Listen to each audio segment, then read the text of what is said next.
On February 1st, 2026, a haunting trail of Nancy Guthrie's blood was discovered staining her front porch and winding down the concrete driveway. Her security camera was manually blinded at exactly 1:47 in the morning. Inside, her life-saving medication pills, the sheriff claimed she couldn't survive 24 hours without sat completely abandoned on the kitchen counter. From the very second law enforcement arrived, a merciless countdown began. Yet, 13 agonizing days later, a Pima County deputy inexplicably escorted a commercial pool cleaning crew straight into that exact backyard. Strangely, the business in question, Ambience Pool Service and Supplies, possessed absolutely no history of working at her address. The Federal Bureau of Investigation hadn't even finished processing the scene before regular pizza deliveries absurdly started arriving at the front door. A local landscaper dragged heavy equipment inside, while opportunistic journalists marched directly up the steps, snapping stark photographs of crimson stains still baking into the pavement. Sadly, that glaring breach was merely the beginning. Over the next 30 days, a deeply troubling pattern of official decisions bubbled to the surface. It spanned from the questionable mishandling of fragile DNA to incredibly tight search boundaries, and sensitive intelligence leaked to the media far too early. These bewildering missteps ignited fierce condemnation from retired federal agents and veteran detectives alike. Even a former Arizona Supreme Court justice and the sheriff's own deputies voiced grave concerns. The following account lays out that chilling pattern. Every single detail here stems directly from official statements, named professionals, and the sheriff's startling on-camera admissions. By the end, you will likely realize the most formidable barrier to finding Nancy Guthrie might not actually be the shadowy figure who stole her away. The nightmare originates at ground zero. Around midday on February 1st, Nancy was declared missing after vanishing before a scheduled church live stream at a close friend's house. Patrol officers quickly descended. Strikingly, the county sheriff personally arrived at the perimeter, a highly unusual move he openly admitted. He candidly confessed, "You almost never see the top brass rolling out to preliminary scenes like this one." He ominously noted that something felt deeply wrong. Elite homicide detectives were instantly summoned, not as a procedural precaution, but deliberately. Deploying murder investigators for a simple missing person call is exceedingly rare. Thus, from those crucial twilight hours, the department understood the sheer gravity of the situation. Crimson smears defaced the porch, blood wound down the driveway, and a security lens was brutally blinded at exactly 1:47 in the morning. Nancy's vital prescriptions sat abandoned. The sheriff declared to flashing cameras that surviving without those pills for just 24 hours could easily prove fatal. A lethal, invisible timer was ticking the very instant police crossed her threshold. To truly grasp this tragedy, one must understand a fundamental truth of crime scenes, a golden rule of forensic science known as Locard's exchange principle. Forged over a century ago, this ironclad doctrine serves as the absolute bedrock for every legitimate criminal probe executed globally. The undeniable premise is chillingly simple. Every single physical contact leaves a trace. Anyone breathing that air sheds their own microscopic ghost, stray skin cells, a fallen hair, clothing, fibers, or oily DNA while simultaneously carrying a piece away. This isn't just theory, it is an unforgiving physical law. Its direct implication for a fresh murder scene is devastatingly clear. Every solitary unauthorized trespasser wandering through pollutes the delicate web of evidence. Their innocent genetic material hopelessly tangles with the predators. Careless boot prints violently stamp over the killer's tracks. Stray threads flutter down onto surfaces where the guilty party's fibers once silently rested. With each new, careless layer of microscopic pollution, the pristine forensic portrait blurs into an illegible, maddening smudge. In courtrooms, defense lawyers don't even have to prove true innocence. They merely demonstrate the crime scene was treated so recklessly that the physical evidence becomes fundamentally worthless. This fragile reality is precisely why murder scenes are ruthlessly quarantined, and why meticulous access logs are sworn into existence. It dictates why every soul breaching the yellow tape must be rigorously recorded. Yet, what unfolded at Nancy Guthrie's residence tells a far darker tale. In those critical early hours, the property was never aggressively barricaded with the required tape to physically repel the wandering public. Intrusive journalists practically waltzed up, aiming their massive lenses directly at the fresh blood drops speckling the front porch. That very same crimson evidence would later be grimly verified as belonging to Nancy. Sergeant Aaron Cross, acting president of the official labor union, speaking for the sheriff's own patrol officers, bluntly confessed to the New York Post that the operation appeared wildly unprofessional.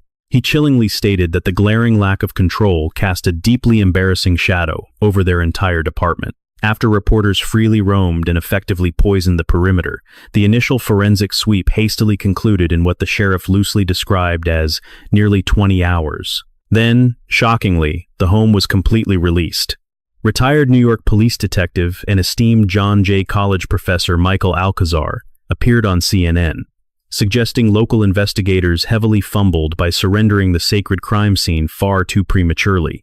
However, that hasty abandonment was merely the genesis of a massive contamination disaster, one that rotted the case's integrity with each passing dawn.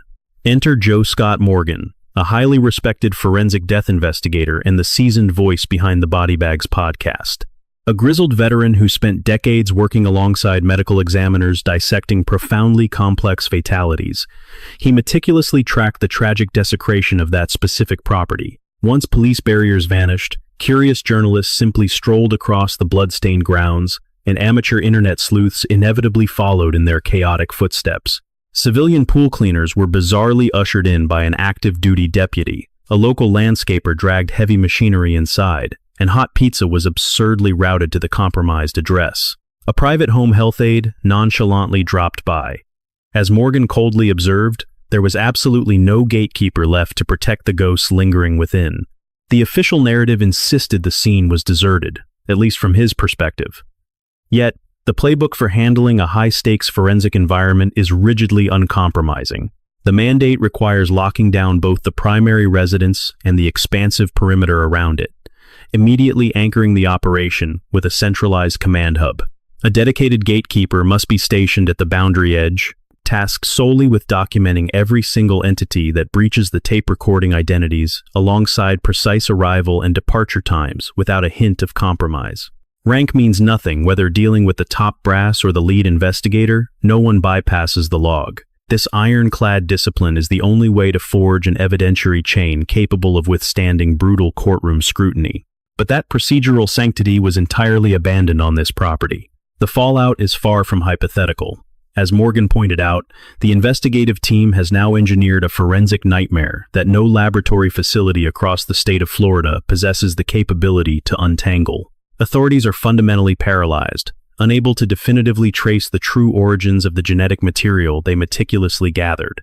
Every unlogged boot that trampled across those grounds shed biological debris, microscopic skin flakes, stray hairs, rogue fibers, and dirt-caked footprints blending fatally into the microscopic shadows left by the actual perpetrator. Morgan delivered a sobering reality check. The very genetic profile law enforcement is desperately relying upon to crack this mystery wide open might ultimately trace back to a random maintenance worker cleaning the pool. Compounding the chaos, federal agents later unearthed a surveillance lens mounted high upon the roofline, a critical electronic witness completely overlooked during the initial, seemingly haphazard sweep of the premises. For an investigation that hinged so profoundly on a fleeting glimpse from a porch doorbell, the solitary frame broadcasted to a captive, anxious nation. It is utterly chilling that a secondary vantage point was silently recording from the shingles above, left completely untouched by local authorities during their first pass. The oversight was so severe that the Bureau was eventually forced to draft specialized engineers from Google, launching a desperate, retroactive salvage operation to extract whatever digital memory remained. The local commander eventually conceded to the Associated Press that relinquishing control of the crime scene so hastily was likely a massive miscalculation. Yet, the darkest contradictions of this narrative begin to multiply when we examine the genetic evidence. Crucial biological swabs extracted from Nancy's residence were shipped off to a privatized testing facility within the state, entirely bypassing the legendary federal crime laboratory stationed in Quantico, Virginia. To grasp the gravity of this decision, one must truly understand the sheer power of the Quantico facility. The Bureau's forensic division stands as an absolute titan in criminal science, operating as one of the most sophisticated and encyclopedic investigative laboratories on the planet. They harbor elite, ultra-fast diagnostic protocols explicitly engineered to handle the agonizing urgency of abduction scenarios. In the grim calculus of a kidnapping, the ticking clock is not merely a factor. It is the absolute ruthless metric that dictates whether a captive breathes another day or perishes in the dark. Yet, the lead authority casually disclosed to national broadcasters that analyzing the contaminated biological cocktail recovered indoors might stall at the local facility for weeks, perhaps months, or potentially stretch into a year-long wait. Those were his exact parameters. Weeks, months, or a devastating 365 days. The most optimistic projection of that timeline has already quietly expired. The most catastrophic outlook pushes viable answers out to February of 2027, a full 12-month void following the terrible night Nancy vanished. A year of silence is a death sentence for an investigation. Security recordings along every conceivable getaway corridor are systematically taped over, while the fragile memories of crucial bystanders erode into uncertainty. Residents relocate. Delicate digital footprints vanish into the ether, and critical telecommunication pings systematically age past the point of legal or technical retrieval. The fragile web of clues surrounding the abduction crumbles into dust with every agonizing turn of the calendar page. This merciless decay is precisely why federal protocols prioritize breakneck speed for abductions. It is a matter of sheer survival, not bureaucratic politeness. And yet, this paralyzing delay carries an even darker layer of consequence. Consider the piece of handwear recovered 2 miles from the abduction zone, a vital artifact that federal agents swear was secured, while local command forcefully denies it ever materialized, which harbors the genetic signature of an unidentified man. That phantom sequence was fed into the massive federal system, scanned relentlessly against a vast repository containing more than 19 million documented criminals. The system stared back blankly. The absence of a hit confirms that the phantom occupying that glove has managed to ghost through life without ever triggering a conviction severe enough to demand a biological cheek swab. However, a silent database does not render the microscopic evidence obsolete. It simply forces the hunt down a more complex, cutting-edge path, the realm of ancestral DNA tracking. This is the exact same revolutionary methodology that finally unmasked the Golden State Killer after 4 decades of terror, and the very science that tethered Brian Kohberger to the brutal slaughter in Idaho. Foremost forensic specialist C.C. Moore, helming the genealogical division at Parabon Nanolabs, openly warned on morning television that the architect of this crime should be feeling a creeping, paralyzing dread right about now. Yet, this miraculous scientific pursuit is entirely chained to one fundamental requirement: a pristine, workable genetic sequence. With every passing week that the local technicians squander trying to untangle heavily degraded, cross-contaminated smears, the ghost profile remains unconstructed. It sits dormant, locked out of ancestral databases, entirely hidden from the sweeping cross-references against millions of citizens who have openly submitted their familial branches for scrutiny. Time is not merely bleeding out on the manhunt itself. It is actively eroding the foundational science meant to capture the predator. Pressed on why he entrusted the state facility over the elite federal hub, the head of the department offered a surprisingly bureaucratic defense. The chain of custody had simply pointed southward from the very beginning. His rationale rested on keeping the material unified, arguing that fragmenting the microscopic puzzle across multiple state lines would only breed logistical chaos and confusion. Yet, burrowing beneath the surface reveals a rot far more concerning than mere geographical disputes over where the test tubes are currently resting. On the 14th of February, an anonymous federal operative leaked a startling claim to the press, alleging that local command was actively stonewalling the Bureau from examining critical physical artifacts.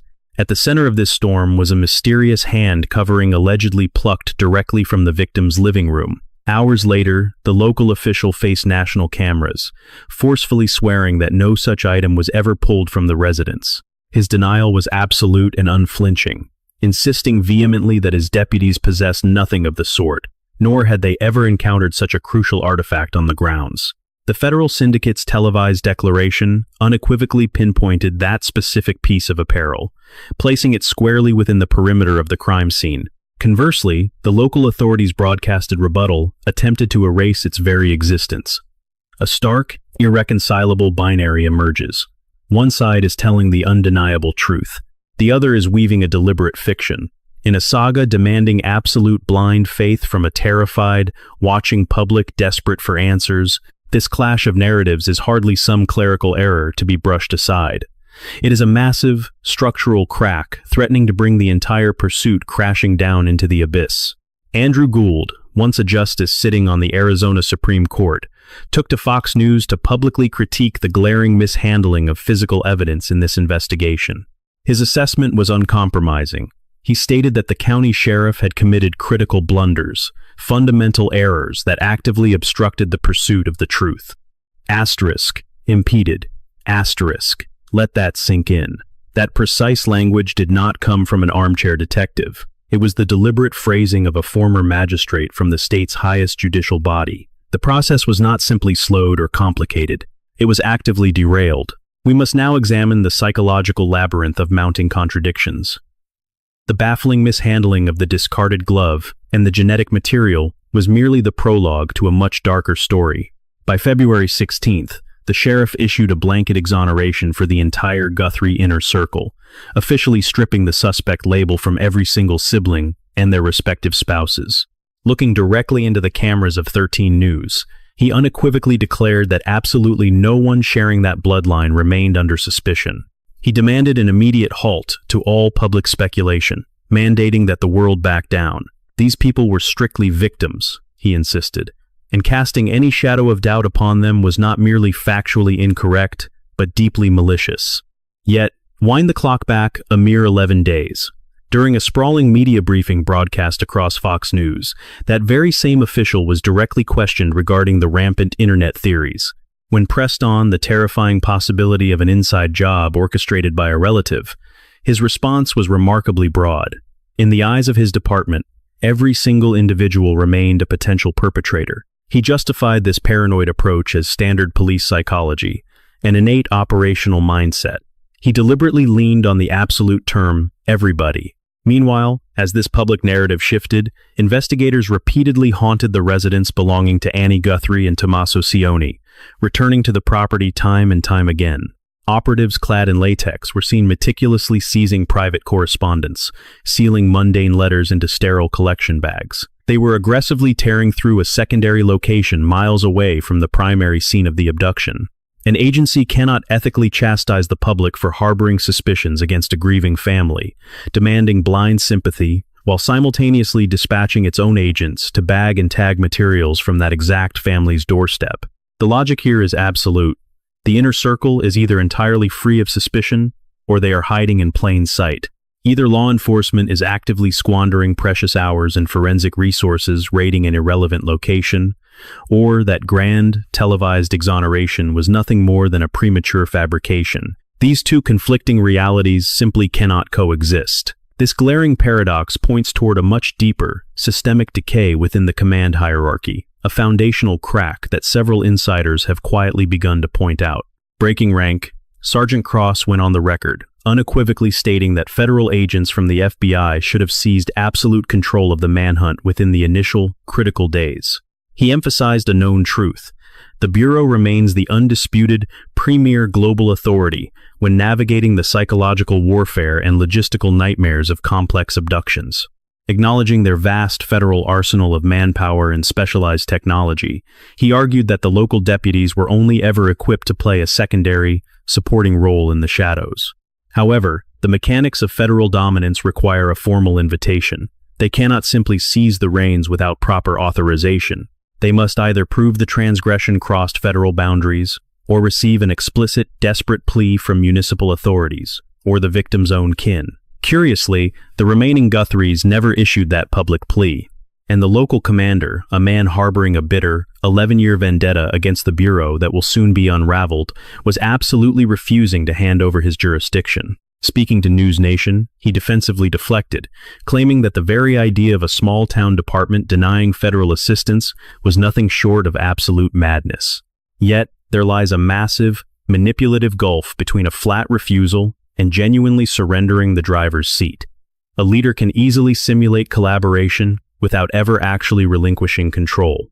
And this toxic illusion of partnership participation, completely devoid of true authority, is precisely the dark dynamic that confidential informants have painted.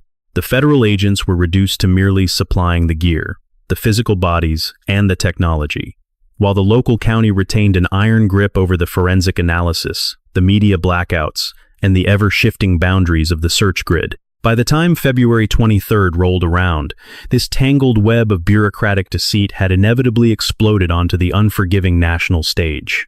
Four monolithic broadcasting giants, ABC, CBS, NBC, and CNN, simultaneously broke a terrifying narrative, each citing completely insulated contacts buried deep within the police force. They revealed a horrifying detail. The faceless intruder had actually stalked Nancy's porch multiple times prior to her vanishing into the dark. The chilling proof already existed, locked away within the Bureau's private visual archives. One captured, grainy frame depicted the shadowy prowler bearing a rucksack, complete with a visibly holstered firearm on their hip. A second snapshot caught a nearly identical silhouette, this time devoid of the menacing gear. Four massive networks, four isolated informants, one unified, horrifying narrative. In a desperate bid for damage control, the Pima County authorities frantically issued a written denial, dismissing the catastrophic leaks as baseless rumors. They argued the digital files lacked any temporal metadata to securely anchor them to a specific timeline. Let us be brutally honest. Four distinct, highly competitive journalism empires do not accidentally coordinate a unified lie born from phantom police contacts. In the world of investigative reporting, that kind of synchronized error simply does not happen. What does frequently occur, however, is a classic subversion tactic. Rogue detectives quietly feed the grim reality to the press from the shadows, prompting desperate superiors to broadcast a frantic denial that directly betrays their own team's secret admissions. The disastrous fallout is an atmosphere of total paranoia. Society is left entirely blind to the truth because the very architects of the manhunt are locked in a silent civil war over the most fundamental realities of the crime. James Gagliano, a seasoned supervisory operative, formerly of the FBI, diagnosed this precise institutional collapse during an appearance on Fox News. He pointed out a glaring tactical flaw. The lead official was engaging in isolated, one-on-one sit-downs with various competing media factions. With every quiet conversation, a slightly altered, fragmented version of the truth was being selectively sold. Gagliano noted that the flow of critical intelligence had become dangerously erratic, a chaotic, uncoordinated drip of rapid retractions, damaging misspeaks, and hurried, embarrassing corrections. He stressed that this fractured, improvisational communication strategy is absolutely the worst way to manage the volatile narrative of a high-stakes disappearance. Instead of commanding a unified podium, ensuring every single reporter absorbed the exact same details at the exact same moment, the local leader opted for divided, intimate conversations behind closed doors. He individually courted Fox News, NBC, the Daily Mail, the BBC, News Nation, and a myriad of others on his own terms. Each exclusive chat birthed a new, subtle mutation of the official timeline. Onlookers were abandoned in the dark, forced to piece together a shattered puzzle provided by a single authority figure who couldn't seem to keep his own story straight. Which finally brings us to the terrifying enigma of the pacemaker, a silent, medical implant that represents what might be the single most devastating misstep in the initial 30 days of the hunt.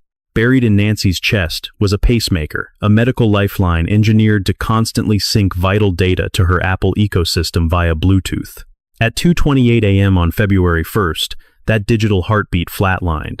The sudden disconnect implied she was dragged beyond signal range, or the hardware was deliberately sabotaged. By mid-February, jarring news reports leaked a highly classified tactic. Authorities had rigged a helicopter with an FBI Bluetooth tracker. This aviation tech was designed to hunt the faint electronic pulse radiating from her implant.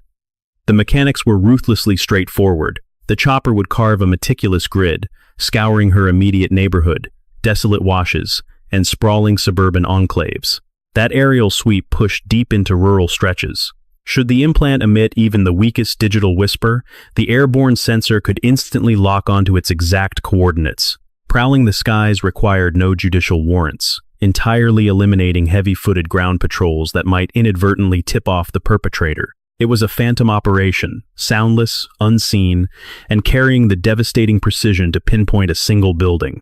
Assuming the victim remained alive within that vast flight radius, this was the ultimate weapon for locating a hostage without alerting her captor. Yet, the media carelessly broadcast this covert operation long before the pilots finished their critical mission. The explosive secret hit the airwaves before every mapped sector could be scanned, robbing the equipment of its only real opportunity. Pause for a moment to consider the devastating strategic implications of that blunder. Imagine guarding a hostage when breaking news reveals a police chopper is hunting her medical device. Instantly, a terrifying, rapidly closing countdown begins. The options are grimly practical: violently deactivate the hardware, or obscure it beneath a signal-blocking barrier. A makeshift Faraday cage cobbled from kitchen foil and a cardboard carton would suffice. Alternatively, a merciless individual might opt for amateur surgery, tearing the device out entirely. A captor might quickly transport their prisoner to a dark corner beyond the mapped perimeter, or execute the darkest option, extinguishing the victim's life forever. If the perpetrator executed evasive maneuvers following that broadcast, they were granted the luxury of time by one tragic error. That fleeting window existed exclusively because an insider carelessly fed the story to journalists before the sweep concluded. An instrument entirely dependent on surprise was neutralized the second it flashed across televisions. Former official Gagliano spoke candidly about this catastrophic misstep. He grimly noted that authorities sometimes inadvertently hand predators the exact playbook needed to evade capture. He criticized the communication strategy, suggesting that bleeding highly sensitive details to the public is disastrous when navigating a massive manhunt. The exact source of the leak remains shrouded in mystery. A major cable network initially broke the controversial scoop on a Saturday. Shortly thereafter, an FBI representative openly verified the active deployment of sophisticated tracking methods to a primetime news outlet. While the internal hunt for the informant stalled, the tactical fallout was irreversible. Compounding the tragedy, the physical canvassing effort rapidly developed glaring blind spots. Detectives drew a rigid, 2-mile boundary around the victim's property, dispatching officers to harvest security recordings strictly from residents within that isolated zone. Residing just outside that artificial border, roughly 2.5 miles away, were Elias and Danielle Stratagoulis, overlooking Camino Real. This street served as an unassuming, quiet residential bypass.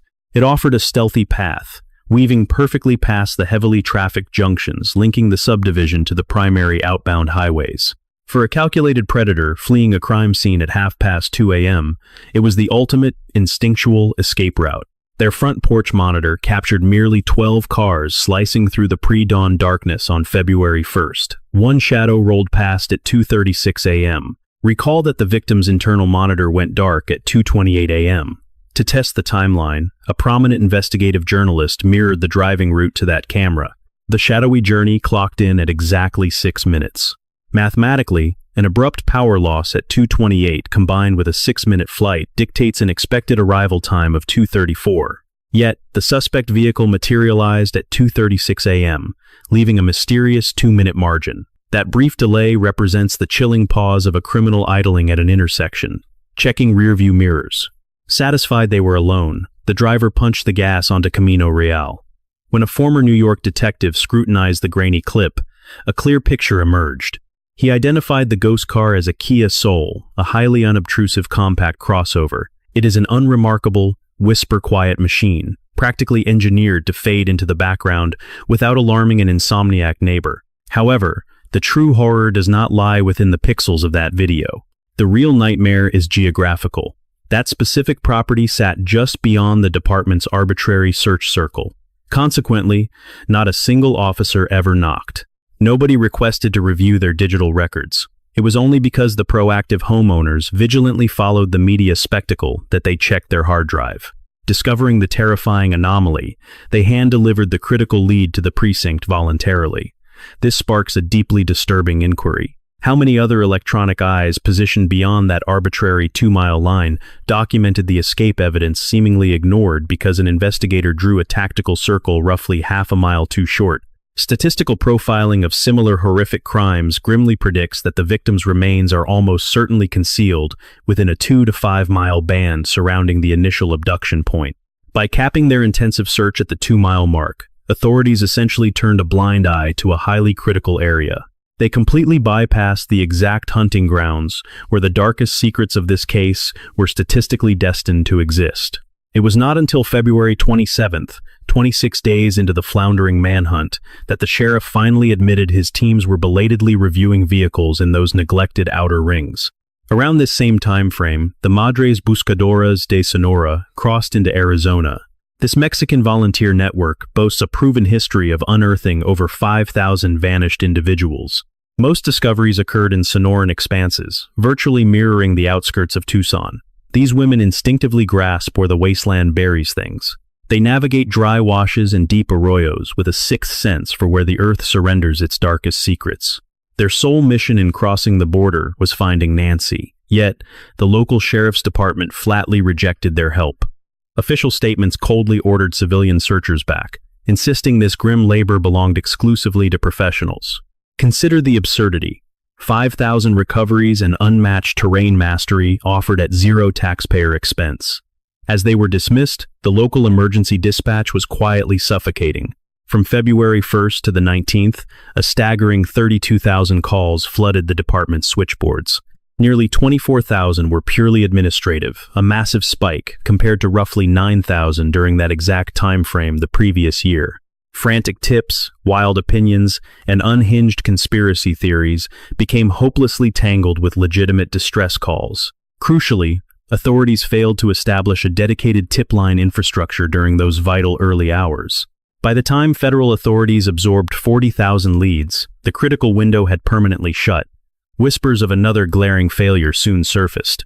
Despite projecting an image of seamless cross-border cooperation, a necessity considering Tucson hugs the international boundary. In the terrifying reality that Nancy might have been smuggled south, Mexican officials told journalists no formal federal request was ever initiated. American law enforcement claimed everything was handled. Officials in Mexico maintained the phone never rang. Just another glaring inconsistency in an investigation completely paralyzed by them. We must examine a hidden chapter of history to understand why. Because this deeply unsettling pattern bypassing Quantico for a private Florida lab, deliberately holding federal agents at bay. The jarring disconnect between a sheriff's confident press briefings and the frustrated leaks coming from federal sources. All of it traces back to a bitter origin point forged exactly 11 years before Nancy Guthrie vanished. In 2015, federal authorities quietly launched a probe into the Pima County Sheriff's Department regarding the severe mishandling of asset forfeiture money. By law, this process allows police to confiscate cash and property directly tied to criminal enterprises. This seized capital is strictly mandated for legitimate policing needs, critical equipment, specialized training, and field operations. What federal agents actually uncovered inside the department was far darker. Hundreds of thousands of seized dollars were siphoned away. Money bled into lavish banquets and a $20,000 commercial kitchen built inside headquarters for a private cafe. A lucrative eatery reportedly handed over to the niece of a top-ranking agency official. Chief Deputy Chris Radke, the man sitting directly beneath the sheriff in command, was slapped with a federal indictment for misappropriating those exact funds. The resulting scandal immediately erupted into national headlines, setting a grim stage in 2016. As the federal net tightened, Radke ended his own life. Sheriff Chris Nanos oversaw the department through this catastrophe. He avoided indictment and faced no charges. Yet, this profound institutional failure happened entirely on his watch. The venomous rift it created with the federal government remains well documented by insiders. Right in the middle of the probe, Nanos sat down for a blistering interview with local television. He publicly trashed the federal inquiry into his command, openly labeling their work absolute garbage and expressing unyielding fury. He boldly demanded that when the dust settled, the Bureau confess their investigation was complete nonsense. Professionalism was utterly non-existent. His on-camera demeanor was nothing short of incandescent rage. Years later, a former chief deputy revealed to journalists that Nanos harbors deeply rooted contempt for the Bureau. A toxic grudge born directly from that 2015 scandal. Keep that history in mind as you re-examine this puzzle. The crucial genetic material shipped off to an independent Florida facility rather than Quantico. Federal insiders quietly alerting the press that local leadership is intentionally barricading them from evidence. The sheriff aggressively spinning the narrative on national television, while officers whisper contradictory accounts. a search grid remaining entirely stagnant for 26 agonizing days. World-class civilian trackers banished. Highly classified cardiac tracking data leaked before analysis finished. A contaminated crime scene unsealed long before federal experts finished their exhaustive sweep. I am not forcing a direct correlation between 2015 and 2026. It is about placing two distinct timelines side by side. The first tracks a deeply humiliating federal probe into local corruption, a scandal ending in a criminal indictment, a tragic suicide, and a cornered sheriff screaming into a camera that federal investigators produced garbage. The second timeline follows a desperate hunt for an abducted woman, a crisis where that exact same sheriff executed deeply questionable tactical maneuvers. Decisions that his own subordinates, former command staff, and a retired state Supreme Court justice openly condemned. Moves that veteran federal agents explicitly claim sabotage the desperate hunt for a missing human being. You can observe these parallel paths and dismiss them as pure coincidence. That is entirely your prerogative. But for the men and women wearing the badge behind those precinct doors, the horrifying truth is already settled. Long before Nancy Guthrie ever vanished into the shadows, a staggering 98% of the deputies within the Pima County Sheriff's Department had already cast a damning vote of no confidence against Chris Nanos. That is 85 dissenting voices out of 86. Cross, the union president, bluntly labeled the entire debacle a matter of unchecked ego. A confidential informant buried deep within the department's ranks claimed the sheriff had mutated a critical missing person hunt into a perpetual, rolling circus. Former Chief Deputy Richard Carmona painted a picture of ground-level dedication, noting that the tireless detectives and the deputies out in the field remained absolutely locked onto their objective. Yet, he expressed a profound disillusionment, pointing to a glaring vacuum of leadership festering at the absolute highest level of command. Enter Robin Drake, a retired federal agent and the former mastermind behind the Bureau's counterintelligence behavioral analysis program. He provided a chilling psychological framework to make sense of the chaos, suggesting Nanos is operating as an unintentional noise black hole. This phenomenon devours media oxygen and breeds controversy, effectively blinding the press to hard evidence and forcing their gaze solely onto the sheriff himself. Whether born of calculated misdirection or catastrophic institutional failure, the chilling reality remains untouched. The lawman has eclipsed the crime. As long as the narrative remains anchored to his baffling contradictions, erratic media appearances, and questionable choices, it strays further from the forensic truth. It drifts away from the surveillance tapes, the faceless predator, and most tragically away from Nancy herself. Drake hypothesized a deeply fractured department, where that damning 98% vote has likely driven investigators to deliberately withhold critical intelligence from their own commander. If the boots on the ground suspect that every classified detail handed to Nanos might be leaked to the morning news cycle, twisted completely out of context, broadcast at the worst possible moment, or flatly contradicted by his next televised appearance, their only defense is to choke off the flow of information moving up the ladder. Consequently, the sheriff steps before the microphones armed with fragments, delivering public updates that are glaringly obsolete or entirely false. Journalists eagerly dissect these discrepancies, drowning the manhunt in a sea of static, while the genuine detective work is executed completely in the shadows, bypassing him altogether. Those silent professionals deserve to be untangled from this bureaucratic theater. The exhausted detectives agonizing over 10,000 hours of grainy security footage, frame by agonizing frame, the federal agents meticulously tracing genetic genealogy through fragmented biological profiles, the forensic technicians fighting to isolate compromised trace evidence, and the patrol officers relentlessly pounding the pavement across the Catalina foothills. These individuals are waging a war for the truth under grueling conditions, burdened by a leadership structure that actively sabotages their progress. Chief Law Enforcement Analyst John Miller declared that this investigation is far from going cold, and his assessment is spot on. The forensic architecture required to crack this mystery is fully intact. It remains highly operational, pulsing quietly in the background, entirely unreliant on the sheriff's theatrical press briefings to yield results. The haunting unknown is no longer if the puzzle will be pieced together, but rather if the erratic mandates from the top floor bled precious days, weeks, or even months from the clock. In a scenario where the sheriff openly admitted Nancy might perish within 24 hours without her vital medication, and where analysts now suspect she succumbed within 72 hours of her abduction, squandered time ceases to be a mere administrative metric. It becomes the agonizing razor's edge, dividing a successful rescue operation from a grim body recovery. It is the chasm between swift retribution and a delayed reckoning, waiting until the physical evidence has rotted away enough to let a killer walk free. By the third sunup of this manhunt, the sheriff uttered a remark to the media that continues to echo in my mind.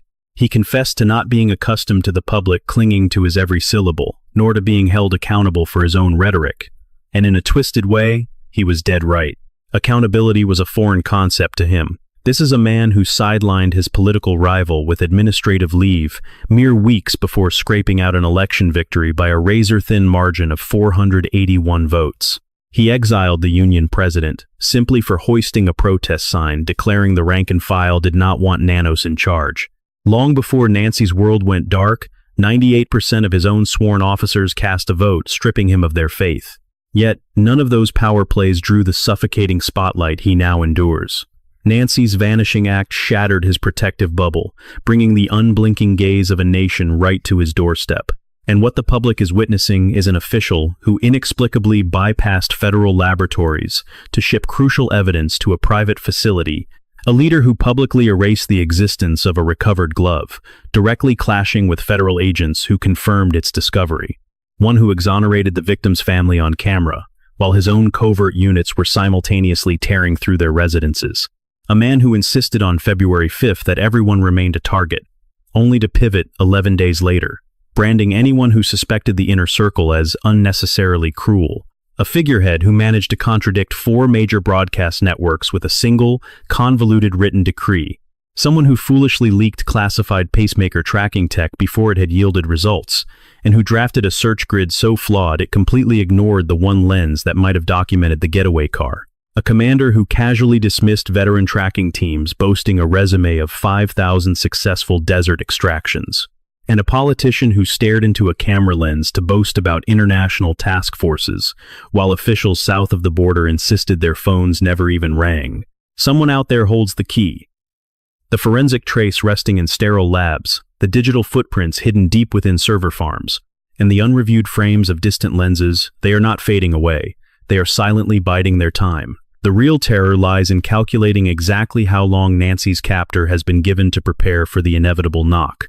Make sure to stay subscribed, activate your alerts, and drop your theories down below. Let me know if you believe this labyrinth of missteps is merely tragic coincidence or something far more sinister. Because our next dive is plunging into territory that absolutely no one is prepared for. When the impending revelation breaks, understanding this dark prelude will prove absolutely essential.